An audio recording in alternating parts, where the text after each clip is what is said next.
नमस्कार, मैं हूं निवेदिका।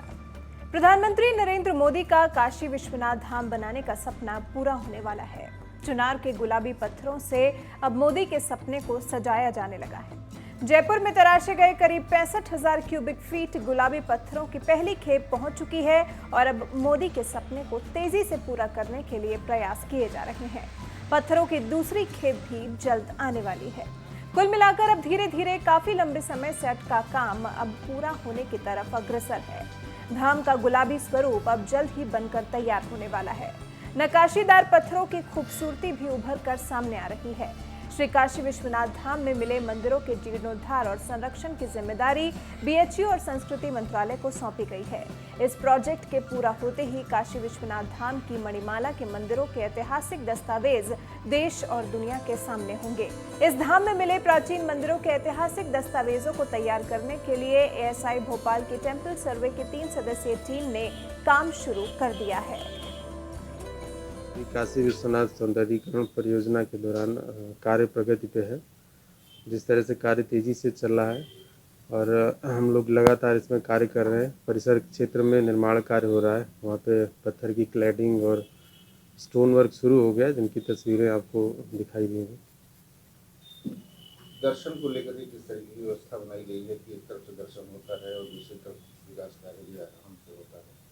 हमारा शुरू से ही उद्देश्य है कि हम दर्शनार्थियों को कम से कम असुविधा में दर्शन कराएं। तो दर्शन के लिए हम लोगों ने लगातार उस पर मॉनिटर करते रहते हैं और व्यवस्था देने के प्रयास करते हैं कि दर्शन में किसी प्रकार की बाधा ना आए, और अभी तक हम कुशलतापूर्वक दर्शन करा भी रहे हैं।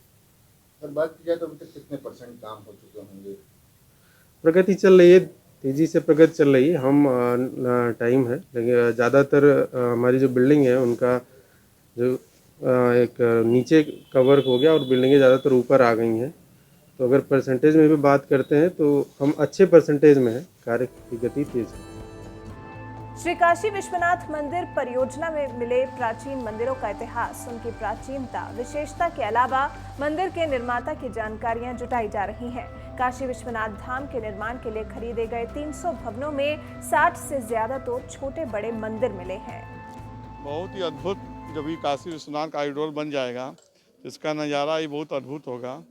और जो परेशानियां होती थी पहले दर्शन करने में, कॉरिडोर बनने के बाद सभी परेशानियां दूर हो जाएंगी और ये बहुत ही अद्भुत नज़ारा होगा, यहाँ का बहुत अच्छा लगेगा।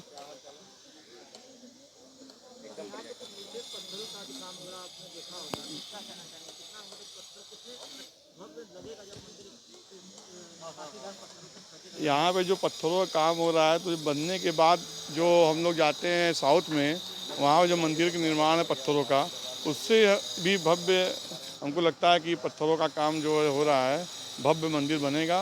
और बाबा विश्वनाथ का जो ये कॉरिडोर बनने के बाद, जो तैयार होने के बाद जो ये परिसर लगेगा, मैं समझता हूँ कि दुनिया में अजूबाओं में ये गिना जाएगा। हमको जो जहाँ तक विश्वास है और ये है।